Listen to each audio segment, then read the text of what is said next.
뉴스 속으로.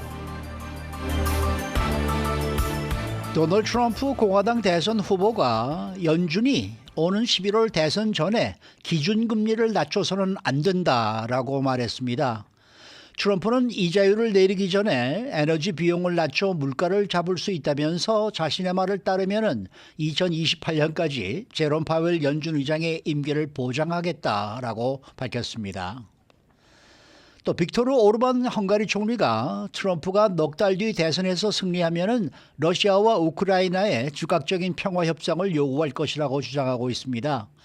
푸틴 러시아 대통령과의 친분을 노골적으로 과시해왔던 빅토르 총리의 발언이 전해지면서 3년째 우크라이나를 지원해온 서방의 단일 대우가 중대 고비를 맞았다라는 평가가 나오고 있습니다. 자, 봉고식 기자. 안녕하십니까. 도널드 트럼프 전 대통령이 대선 후보로 확정이 되자마자 연준에 아주 압력을 가하고 있네요. 네, 벌써 대통령 당선된 것 같은 착각이 들 정도인데요.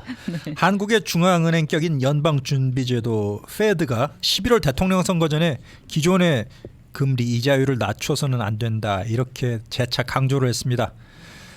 트럼프 후보가 블룸버그 비즈니스 위크와 최근 인터뷰를 가졌는데 이 자리에서 연준이 어쩌면 선거일인 11월 5일 전에 이자율을 내릴 수도 있다. 그렇지만 그들도 해서는 안 되는 일이라는 것을 알고 있다. 이렇게 말을 했습니다. 그러면서 금리를 내리기 전에 에너지 비용을 낮추면 충분히 물가를 잡을 수 있다. 이렇게 자신의 견해를 밝혔습니다. 네, 이게 자신의 견해를 밝히는 정도가 되면 되는데 또 한쪽에서는 아니 이제 지금 대통령 후보인데 이렇게 금융계를 압박하는 말을 하면 되나? 또 이런 의견도 막 나오고 있어요. 왜냐하면 이자율을 내려가지고 만약에 경제가 잘 돌아간다 하면 그 하반기에 열리는 대통령 선거에서 민주당 바이든 후보에게 유리하게 된다 이렇게 생각하기 때문입니다. 제롬 파월 연준 의장이 이자율을 계속 내리지 않고 자신의 말을 듣는다면 4년 뒤인 2028년까지 돼 있는 임기를 끝까지 마치도록 보장하겠다 이렇게 말하기도 했습니다. 그러면서 나는 개인적으로 제이미 다이먼 JP 모건 체이스 CEO를 존경하는데 앞으로 내가 대통령이 되면 그를 재무부 장관으로 고려할 것이다. 이렇게 그 인사에 대해서도 미리 언급을 했습니다.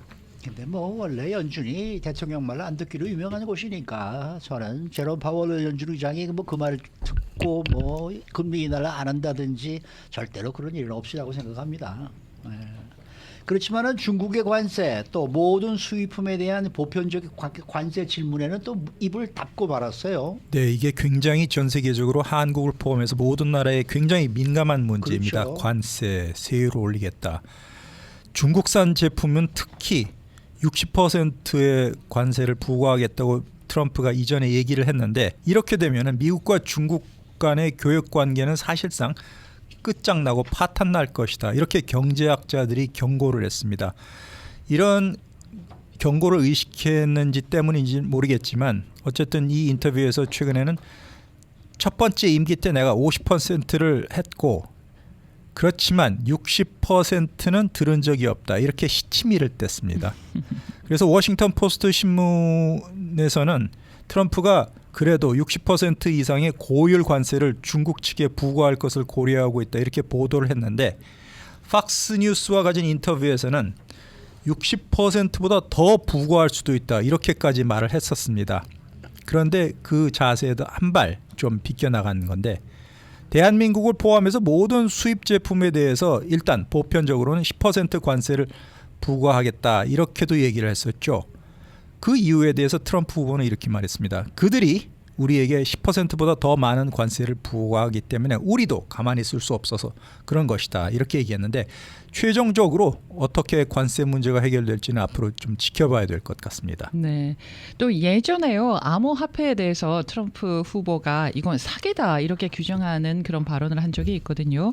근데 여기에 대해서 또 긍정적으로 생각이 바뀌었다고 합니다. 그러면서 거기에 대한 이유를 얘기했는데요. 원래 트럼프 후보는 젊은 시절부터 뉴욕 맨하탄의 부동산, 네. 빌딩을 사고 팔면서 큰 돈을 벌었기 때문에 실체가 없는 암호화폐, 코인 이 점에 대해서는 굉장히 부정적이었습니다. 하지만 최근에 이에 대해서 자신의 생각을 왜 바꿨냐? 그렇게 미국에서도 암호화폐에 대해서 치고 나가지 않으면 중국이 다 가져가게 될 것이다. 남 좋은 일만 하게 되고 미국은 손해 볼 것이다. 그렇기 때문에 중국 정부가 여기 암호화폐에 대해서 굉장히 관심이 많기 때문에 우리도 뒷짐지고 있을 수만 없다. 이렇게 자세를 바꾼 것입니다. 최근에 이 바이든 행정부 밑에서 잘 나가고 있는 지금 대만의 반도체 사업을 견제하겠다라는 그러한 견해도 밝혔어요. 네, 트럼프 후보가 이렇게 말했습니다. 나는 대만 사람들을 매우 존경한다. 하지만 대만 사람들이 미국 반도체 사업에 약 100%를 가져가 버렸다. 이렇게 좀 궤변 같은 얘기를 했습니다. 100%를 가져갔다. 이건 말이 안 되는데 대만 방어를 위해서 미국 정부에게 대만은 돈을 내야 된다고 주장하면서 미국 정부가 보험회사와 다를 바가 없다. 우리는 대만에 많은 돈을 쓰고 있는데 대만 정부는 우리에게 아무것도 해주지 않는다. 이렇게 지적을 했습니다. 한 가지 예로 대만이 미국의 새로운 반도체 공장을 짓도록 유도하기 위해서 바이든 행정부가 수십억 달러의 그런 혜택을 대만에 주고 있는데 앞으로는 대만이 공장, 반도체 다 자기네 나라로 가져갈 것이다. 이렇게 주장했습니다. 물론 일시적으로 미국 안에 반도체 공장을 짓긴 하겠지만 이후에는 다시 자기네 나라로 가져갈 것이다. 이렇게 트럼프가 주장을 하고 있습니다. 그리고 바이든 행정부가 반도체 투자를 유치하기 위해서 대만의 TSMC에 지급하는 반도체 보조금 이것도 문제가 있다. 이렇게 트럼프는 개인적으로 생각을 하고 있는데 하여튼 대만 때리기도 시작될 것 같습니다. 네, 북한의 핵 문제에 대해서도 언급하지 않았습니까? 바이든 대통령의 외교 정책이 완전한 실패라고 말하면서 북한 핵 문제도 언급을 했는데요. 바이든이 재직을 했던 지난 3년 반 동안에 중국이 러시아, 이란, 북한과 한패가 됐다. 그리고 북한은 지금 많은 핵무기를 갖고 있다. 3년 반 전 내가 대통령이었던 시절과 비교하면 이제 완전히 딴 세상으로 변했다고 비판했습니다. 그러면서 바이든 대통령은 바보다 이렇게 트럼프가 비판을 했는데 러시아와 중국이 결혼을 하도록 강제를 했고 결국 러시아와 중국이 결혼을 했다. 거기에 맞춰서 작은 조카뻘인 북한, 이란까지 데리고 갔다. 그렇기 때문에 바이든 행정부 하에서 그 외교 정책은 다 실패했다. 이렇게 극언을 했습니다. 네. 자, 러시아와 우크라이나 전쟁이 지금 3년째로 접어들고 있는데 최근 헝가리 총리가 트럼프가 당선이 되면은 이것을 빨리 강제로 끝날 것이다 이렇게 주장을 해서 파문이 또 일고 있다면서요? 오르반 빅토르 헝가리 총리의 얘기인데요. 이분은 블라디미르 푸틴 러시아 대통령 그리고 도널드 트럼프 전 대통령과 굉장히 친합니다. 여러 번 만났고요. 이 친분을 노골적으로 자랑해 오면서 유럽연합 EU하고 북대서양 조약기구 나토로부터는 이단어로 불리우고 있는 그런 좀 괴짜 인물입니다. 오르반 총리의 말에 따르면 트럼프가 11월 대선에서 승리하면 내년 1월 취임식을 기다리기 전에 미리 올해 안으로 러시아와 우크라이나의 평화 종전 협상을 요구할 것이다. 그리고 이미 그 종전 휴전 계획까지 트럼프가 다 세워놨다. 이렇게 확언을 했는데 영국 파이낸셜 타임스가 이를 보도했습니다. 오르반 총리가 트럼프 대통령, 전 대통령, 푸틴 러시아 대통령, 중국의 시진핑 주석과 최근까지도 많이 만났는데 지난주 워싱턴 DC에서 벌어진 나토 정상회의에서도 우크라이나에 대해서 변함없이 지원 그리고 단일 대우를 다짐했던 유럽 정상들의 약속이 트럼프 대세론이라는 거대한 바람 때문에 파탄날 수 있다. 이렇게 우크라이나 안에서도 걱정을 하고 있는 그런 상황입니다.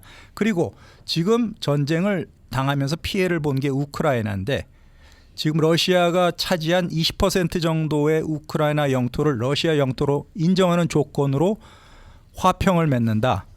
볼로디미르 젤렌스키 우크라이나 대통령이 여기 대해서 아주 강경하게 반대하고 있는데 뭐 한국 전쟁 당시에도 저희도 많이 당했죠. 그 원하지 않았는데 38선 분단이 되고 지금 70년 이상 영구히 남북 분단이 고착되고 있는 평화 아닌 평화, 좀 종전이 아닌 휴전의 지금 그런 입장인데 우크라이나도 이럴 위기에 처할 것 같습니다. 네. 자, 트럼프 후보 피격 사건 이후에 그동안 좀 공세를 자제하고 있었던 바이든 대통령이 다시 캠페인 완주를 확인하고 있습니다. 네, 어제도 I am all in, 나는 모든 것을 다 걸었다 이렇게 강조를 했는데요. 네. 대통령 선거 완주하겠다 다시 얘기했습니다. 물론 며칠 전 트럼프 피격 사건 때문에 경쟁자 도널드 트럼프 전 대통령이 인기가 올라가면서 바이든이 이제부터는 공세도 다시 재개하기 시작했습니다. TV 토론에서 참패를 한 이후에 이제 민주당 지지자들이 바이든에 대해서 되게 불안감을 느끼고 있죠. 그런데 트럼프 대세론을 꺾기 위해서 이제 다음 달 19일 시카고에서 개막하는 민주당 전당대회까지 뭔가 승부수를 띄울 것으로 보입니다. 아니 지금 저희가 이 뉴스를 진행하면서 거의 3시간 넘게 지금 CNN을 보고 있습니다만은 오늘 아침에 CNN 화면에 바이든 대통령 얼굴은 단 한 번도 안 비치네요. 이 CNN이 민주당 쪽인데도 불구하고 바이든의 얼굴은 안 보이고 전부 저 계속해서 트럼프 쪽 얘기만 하고 있네요. 이것도 좀 문제가 아닌가 생각이 드는데 어때요? 지금 바이든 대통령의 네바다주 유세 현장 분위기는 어땠어요? 네, 어제 그 공화당과 민주당에서 경합주로 꼽고 있는 네바다주 라스베가스를 찾았습니다. 그래서 흑인 인권단체 전미 유색인 지위향상협회 NAACP 행사에 참석을 했는데 자신에 대해서 바이든 대통령은 나는 유색인 지위향상협회의 평생 회원이다 이렇게 소개를 했습니다.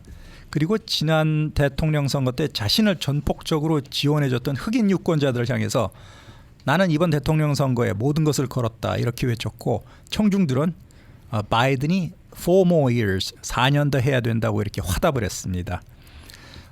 트럼프 대통령이 흑인들을 위한 오바마 케어 의료보험 개혁법을 중단을 했다 이렇게 바이든 대통령이 비난을 했는데요. 오히려 부자 감세만 추구했는데 나는 대기업 편인 트럼프와는 달리 억만장자 1000명에게 부유세 부자에게 내는 세금을 내도록 할 것이다 이렇게 공약을 했습니다. 네.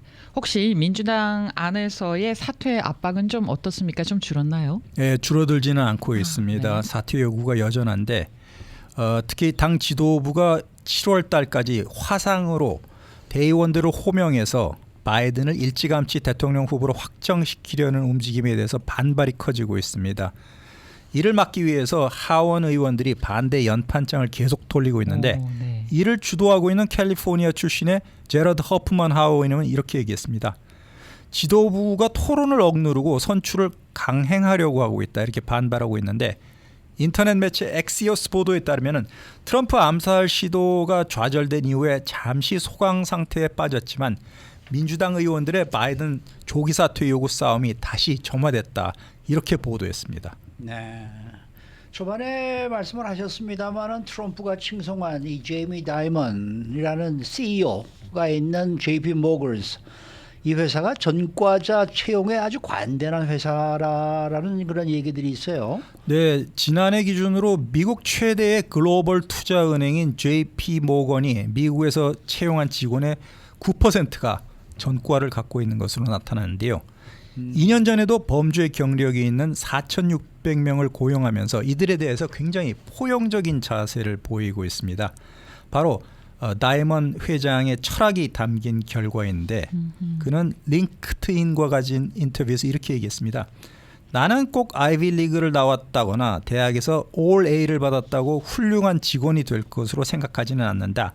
다만 어떤 분야에서 어떤 능력을 갖췄는지 이를 알기에는 이력서에 다 나타나지 않기 때문에 반드시 명문대학교 학위를 갖고 있다고 해서 자동적으로 사회에서 성공하는 게 아니고 인생에서 겪은 고난, 경험을 중시해야 된다 이렇게 강조했습니다. 와우, 굉장히 철학이 색다릅니다. 네.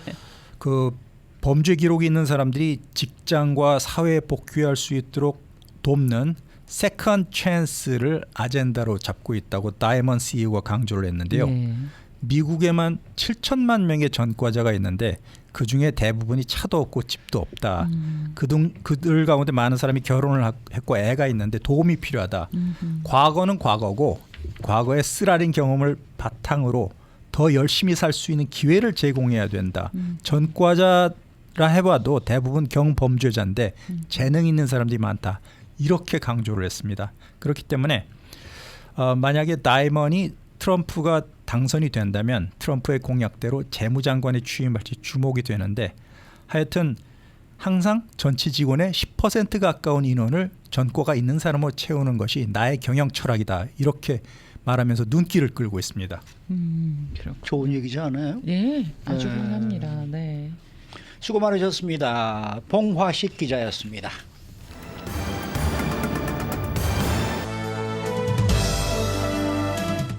인사이드 아메리카. 네, 테슬라에 이어 X와 스페이스 X도 본사를 캘리포니아주에서 텍사스로 이전하게 될 것으로 보입니다. 그런데 이번에 단순히 세금 문제 때문이 아니고 캘리포니아 주지사가 서명한 성소수자 관련 법을 비롯한 정책들 때문에 일론 머스크 CEO가 이곳 캘리포니아주에 신물이 났기 때문이다라는 것이 이유라고 합니다. 미국인들 특히 캘리포니아 주민들은 매년 휴대전화 요금으로 수천 달러를 낭비한다는 분석이 나왔고요. 또 최근에 미국인들의 배우자 몰래 고가의 제품을 구매하는 스텔스 쇼핑이 부상하고 있다고 월스트리트 저널이 최근에 보도했습니다. 박현경 기자. 네, 안녕하십니까. 테슬라가 원래 캘리포니아주에 있다가 2021년도에 텍사스주로 이 회사를 옮겼는데 이번에는 X와 스페이스 X까지 이전하게 생겼네요. 네, 일론 머스크 테슬라 CEO가 자신이 소유한 회사 X 그리고 스페이스 X 본사를 테슬라와 마찬가지로 텍사스로 옮기겠다 이렇게 선언했습니다. 일론 머스크 CEO가 어제 자신의 X 계정에 이렇게 적었습니다. 스페이스 X는 이제 본사를 캘리포니아주 호손에서 이 남가주 호손에서 텍사스의 스타 베이스로 옮길 것이다라고 적었습니다. 그리고 X 본사 역시 텍사스주의 오스틴으로 옮길 것이라고 밝혔습니다. 네. 이전하겠다는 이유는요? 이틀 전 15일에 게빈 뉴섬 캘리포니아 주지사가 서명한 한 법 때문입니다. 그 법은 성소수자 학생 관련 법 AB 1955입니다. 예. 머스크 CEO는 회사 이전을 알리는 글에 이 법을 비판하는 다른 사용자 게시글을 첨부했는데요. 즉 그 법이 이전에 주된 이유라는 설명입니다. 그 법이 도대체 구체적으로 어떤 법이길래 이렇게 회사들까지 이전을 하겠다는 겁니까? 이 법은 캘리포니아주 학교에서 학생의 성적 취향을 알게 되더라도 그걸 그 부모한테 알리지 못하게끔 한 법입니다. 좀 더 구체적으로 보면 캘리포니아 학교 직원이 학생의 성 정체성이라든지 성적 지향을 이 본인의 허락 없이는 부모 같은 그런 다른 사람들에게 알리도록 강요하는 걸 금지하는 내용을 담고 있습니다. 사실 이 법에 대해선 많은 한인 학부모들도 상당히 관심 있게 지켜보던 건데요. 대체로는 한인 학부모들 사이에서 반대하는 의견이 높습니다. 그렇죠. 우리 한인들 그렇죠. 네, 그리고 캘리포니아 가족위원회를 비롯한 보수 단체들은 이 법안이 학부모의 권리를 침해한다 이러면서 크게 반발하고 있습니다. 미국에서 이런 법이 제정된 건 이곳 캘리포니아주가 이번에 처음입니다. 네, 그러면 AB 1955, AB 1952 법안 때문에 일론 머스크 CEO가 본사를 이전하겠다는 건가요? 단지 그 법 때문만이라고 보기는 어려울 수 있겠습니다만 그 법이 결정적 역할을 한 것으로 보입니다. 머스크 CEO는 회사 이전 이유를 그 법 탓으로 돌렸는데요. 네. 이 법을 비판하는 관련 게시글 첨부하면서 머스크 CEO는 가족과 기업들을 공격하는 이 법과 또 그에 앞서 많은 다른 것들 때문에 이전을 결정했다고 밝혔습니다. 특히 나는 1년 전쯤에 뉴섬 주지사한테 이런 종류의 법들이 가족들 또 기업들이 그들의 자녀를 보호하기 위해 캘리포니아주를 떠나도록 강요할 것이라고 분명하게 밝혔었다고 했습니다. 그러면서 캘리포니아주에선 주정부가 당신의 아이들을 빼앗아 갈 것이라고 적었습니다. 근데 글쎄요, 이 가족들의 문제는 가장 먼저 가족들이 알아야 되는 게 아닐까. 더더구나 자녀들의 문제는 부모들이 제일 먼저 알고 그다음에 거기에 대한 어떤 대책을 세워야 되는 게 가장 우선순위라고 생각을 하는데 네. 그것을 학교에서 먼저 알았다고 했는데도 불구하고 부모에게 통지를 하면 안 된다. 이거는 조금 조금이 아니라 이건 좀 이상하죠. 이건 말이 안 되는 소리가 아닌가. 저도 이 뉴스를 준비하면서 어제인가요? 이게 이제 이 기사가 나왔길래 보면서 어떻게 이런 법이 이렇게 사인을 할 수가 있을까. 게빈 노슨 주지사에 대한 좀 뭐랄까 좀 신뢰감이 조금 또 사라지고 말았다라고 저는 말씀을 드릴 수가 있겠는데 이렇게 캘리포니아주가 아이들을 빼앗아 간다는 거는 이 머스크가 한 말은 도대체 무슨 내용입니까 우선? 사실 머스크 CEO에게 그렇게 말하게 된 배경이 있긴 합니다. 머스크 CEO의 큰아들 하비에르는 캘리포니아주에서 태어나 자랐는데요.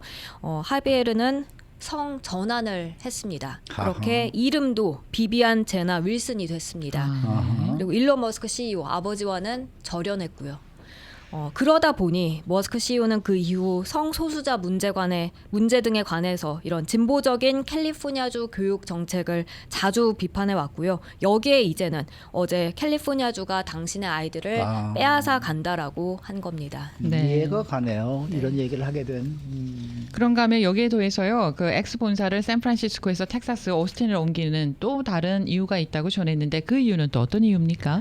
네, 지금 X 건물에 드나들 때 네.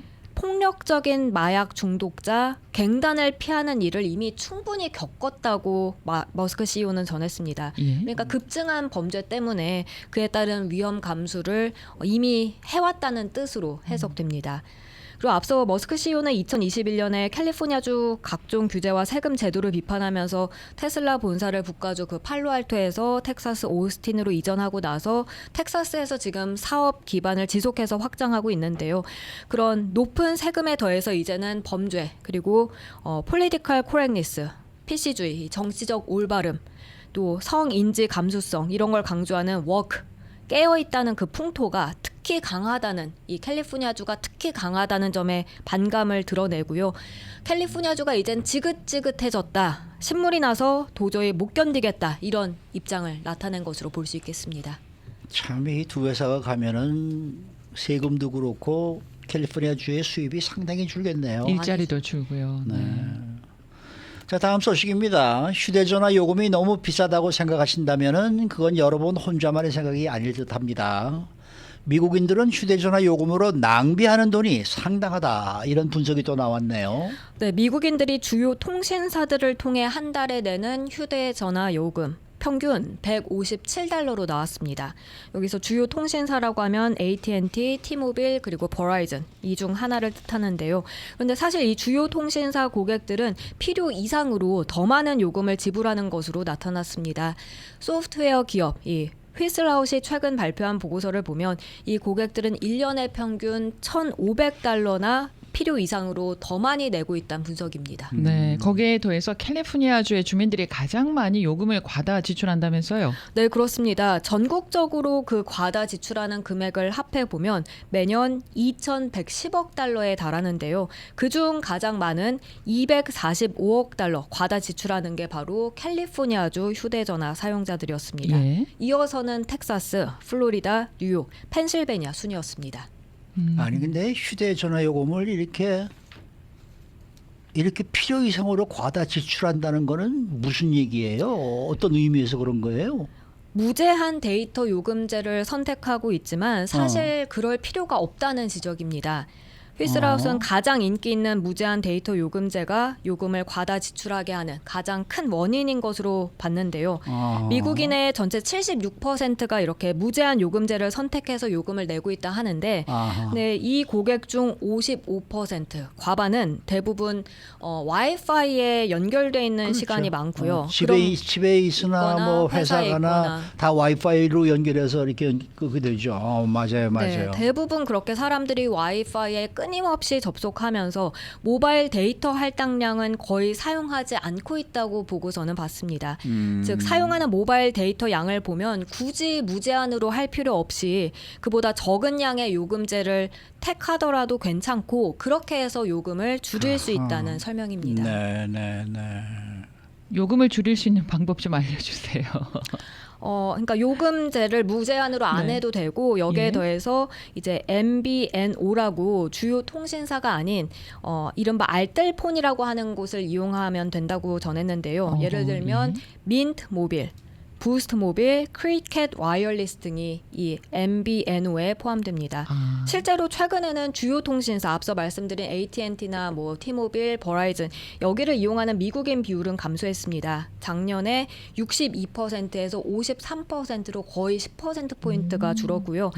가장 어린 G세대를 중심으로 해서 이렇게 주요 통신사에서 벗어나려는 움직임이 큰 것으로 나왔습니다. 그렇군요. 근데 그렇게 큰 통신사 중에서도 이렇게 보면은 그 스페셜티 일들이 있던데 머리를 싸매고 열심히 찾아보면 뭔가가 나옵니다 분명히.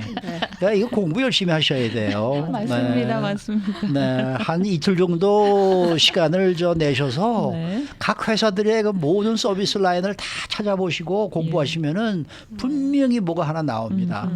예를 들어서 50살 이상의 부부, 그러니까 부부 중에서 한 사람만 50살이 넘어도 부부는 공동으로 묶어서 $70인가 하는 서비스가 또 있어요. 무제한으로. 아하. 그러니까 뭐 여러분들 공부만 하시면은 뭐가 있습니다. 열심히 해보십시오. 네.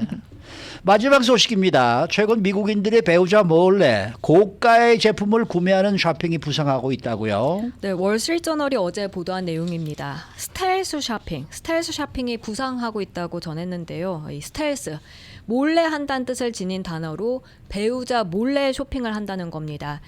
이 택배 배송 경로 계획 소프트웨어를 만드는 서킷이 작년 10월에 미국인들을 대상으로 실시한 설문조사를 보면 배우자 또는 연인과 함께 사는 사람의 약 3분의 2 정도가 그 전 1년 동안 파트너한테 구매한 물건을 숨긴 것으로 나타났습니다. 네. 응답자 4분의 1은요. 의류, 그러니까 옷 구매 사실을 숨겼다 하고요. 10명 중 1명꼴은 지출을 숨기기 위해서 재무 기록을 조작했다고 하네요. 그러면 배우자에게 어떻게 숨기는 거예요? 그 스텔스 쇼핑 방법은 어떻습니까? 가장 단순한 스트레스 쇼핑 방법은 예. 옷이나 물건을 집으로 가져가지 않고 차고나 차 트렁크에 놔두는 겁니다. 한 의상 스타일리스트는 어떤 고객은 차에 둔 신발을 신고 집으로 가서 마치 몇 년 동안 신어왔던 것처럼 그렇게 행동했다고 전했습니다. 네. 그 다음은 회사로 물건을 배송시키는 겁니다. 아하. 그렇게 하고 이걸 평소에 입던 옷처럼 집으로 가져간다고 합니다. 그런가 하면 또 의심을 확실하게 없애는 방법은 따로 있는데요. 새로 산 옷을 바로 드라이클닝에 맡겨서 아하. 그 비닐 채로 집에 갖고 가는 겁니다. 그래도 뭐 청구서 보면 나오는 거 아니에요. 청구서 보면 확인해 보면 되잖아요. 네, 근데 이 고가 제품을 구매해서 갑자기 늘어난 그 크레딧 카드 청구서를 숨기는 방법도 이번에 신문은 소개했는데요. 그런 게 있어요. 네. 요즘 각종 보험료 많이 오르고 있지 않습니까? 네네. 그래서 보험료가 결제될 때 맞춰서 이런 쇼핑을 한다고 하고요. 갑자기 그렇게 카드 청구액이 늘어난 것 때문에 뭐라고 하면 보험료 때문에 그렇다라고 덮는 겁니다. 아하. 그리고 그 무이자 할부에 해당하는 BNPL, Buy Now Pay Later 이 수법도 중요하게 쓰이고 있는데 12개월 이상으로 그렇게 나눠서 금액을 내기 때문에 갑자기 높아지진 않는다는 설명이고요. 신문은 지름을 유발하는 자극적인 쇼핑 문화, 또 높은 생활비 부담이 이런 스텔스 쇼핑을 늘리고 있다고 했습니다. 그리고 파트너와 다툼으로 이어지지 않게 하기 위해서 사람들이 이런 스텔스 쇼핑을 선택한다고 전했습니다. 씁쓸합니다. 저는 부부끼리 뭐 이렇게까지 하면서 쇼핑을 해야 되고. 미리 배우자에게 내가 뭐 사줄까라고 얘기를 하십시오. 그것도 좋은 그거 방법입니다. 그러면 되지 않습니까? 이게 참 재밌네요. 네, 박형규 기자 수고 많으셨습니다. 감사합니다.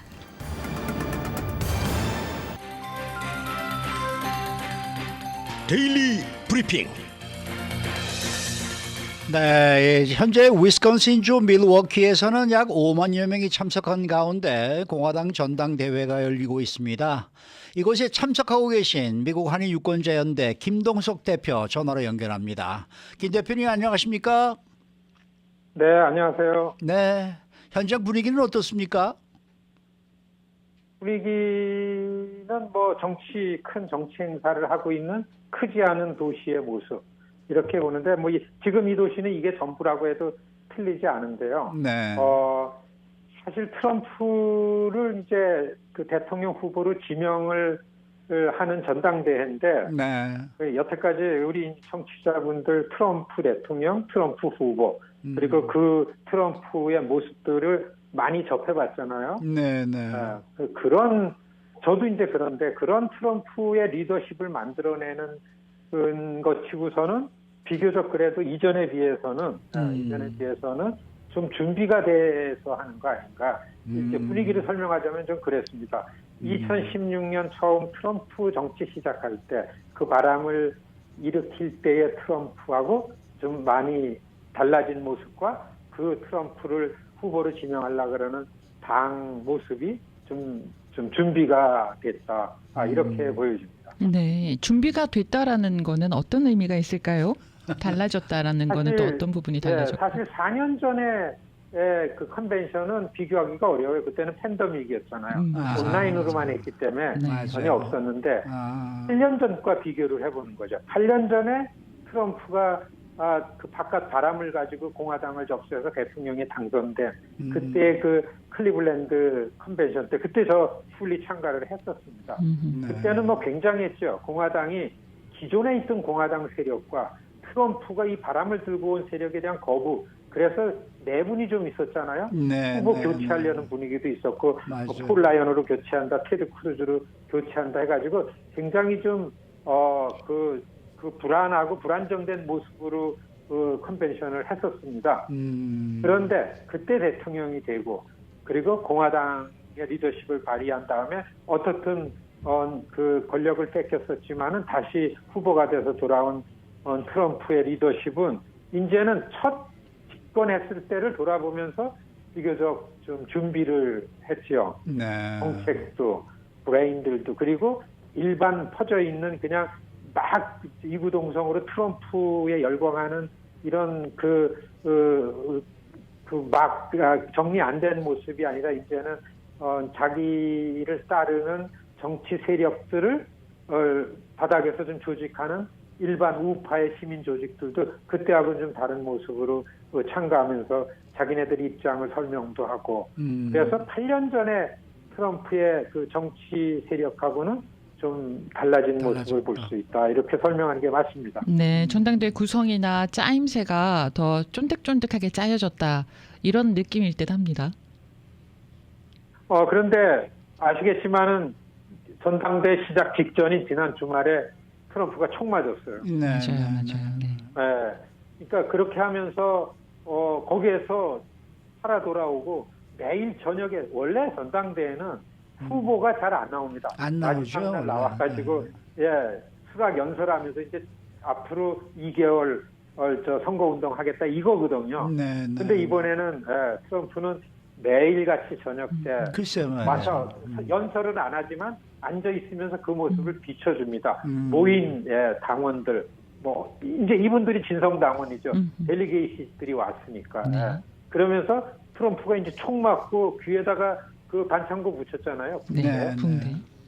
그 모습이 나오니까 여기에 모인 이 당원들은 이건 뭐 하늘에서 보낸 전사 뭐 이 정도 아닙니까?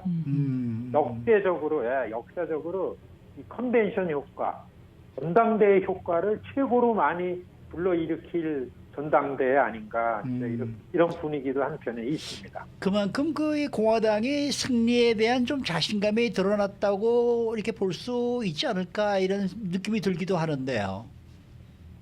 원래 트럼프 정치 행사 가면은 자신감과 이 열기는 너무 지나치게 차서 넘쳐서 걱정이죠. 이제 그런 분위기죠. 아주 거의 그냥 크레이지 지지층들이 전면에 있고 그렇죠. 뭐 그런 모습들이 있는데 대개가 이제 제가 와서 여기저기 이렇게 다녀보니까 그 8년 전에는 그런 게 별로 많지 않았는데 이번에는 이렇게 그 플랫폼 뭐냐면 이제 정강 정책 이런 것들을 준비해서 발표하고 팔리시 브리핑하는 것도 좀 있고 이렇게 보면은 다만 이제 여기서 이런 활동을 하는 사람 입장에서는 이 공화당을 GOP라 그러잖아요. 네, 그랜드 팔이라 그러잖아요. GOP. 이거는 미국의 가장 전통적인 큰 정당이라는 얘기인데 그 정당이 이 진보 자유주의와 보수주의로 이렇게 민주당, 공화당 나눠서 오랫동안 오지 않았습니까? 네, 그런데 이번이 지금 GOP 공화당 전당대회 모습은 트럼프가 이 공화당을 완전하게 접수하면서 공화당이 굉장히 그 보수주의에서 우파로 이동을 했다. 이게 이제 보수하고 우파는 좀 다릅니다. 어떻게 그래서 다른가요? 한 가지는 우파들의 중심이 이제 이런 거죠.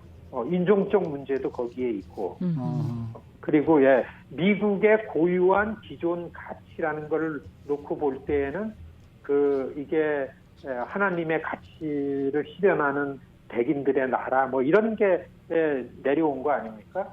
이런 게 중심이 되면은 우려되는 거는 앞으로의 흐름은 다양성, 서로 다르더라도 서로 존중하고 배려하고 같이 어울려서 협력하면서 조화롭게 살아가는 미국의 레인보우 콜리션, 그러니까 아름다운 나라, 이게 이제 흐름인데 여기에 대해서는 우파로 가는 게 좀 역행하는 거 아닌가, 이제 이런 게 들죠. 그러니까 전 세계에서도 종교적 다양성도 그렇고 이런 인종적 다양성이라든지 이런 모든 게 문화적 다양성도 서로 인정하고 존중해야 되는데 다민족 이민 국가가 이런 측면에서, 그리고 그 트럼프의 정책 자체가 이민적으로 볼 때는 지금 굉장히 아마 이민자들한테는 불리하고 좀 어려운 경향성이 있기 때문에 이런 면은 소수의 이런 그래스루트 활동가로서는 이런 면이 좀 우려스럽게 보이는 면도 없지 않다.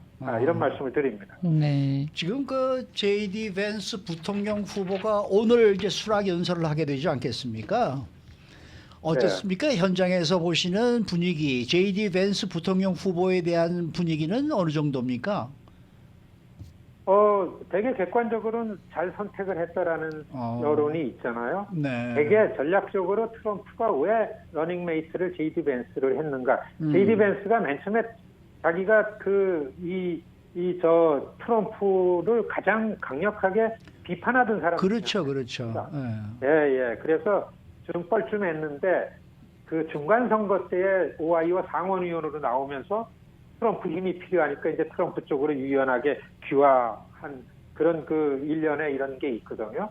그리고 제가 볼 때는 지금은 선거가 이 경합주에서만 벌어진다고 해도 틀린 말이 아니죠. 네. 그 경합주에서도 너무나 중요한 거는 남쪽 바이블 벨트 경합주보다 중서부의 러스트 벨트의 경합주입니다. 펜실베니아, 위스콘신, 미시간이에요. 네. 지금 여기 위스콘신, 밀워키에서 일어나고 있는데 요 주변이 다 그 러스트 벨트잖아요. 그렇죠. 오하이오, 미시간, 펜실베니아, 일리노이, 뭐 이게 다 그 산업공업 지역이었다가 이게 이제 쇠락해버린 건데 여기 출신입니다. J.D. 밴스가 오하이오 상원의원이거든요. 그리고 J.D. 밴스가 이 쇠락한 철공소, 망해가는 철공소, 철광 업계의 그런 그 노동자 집안에서 어렵게 큰 사람이잖아요.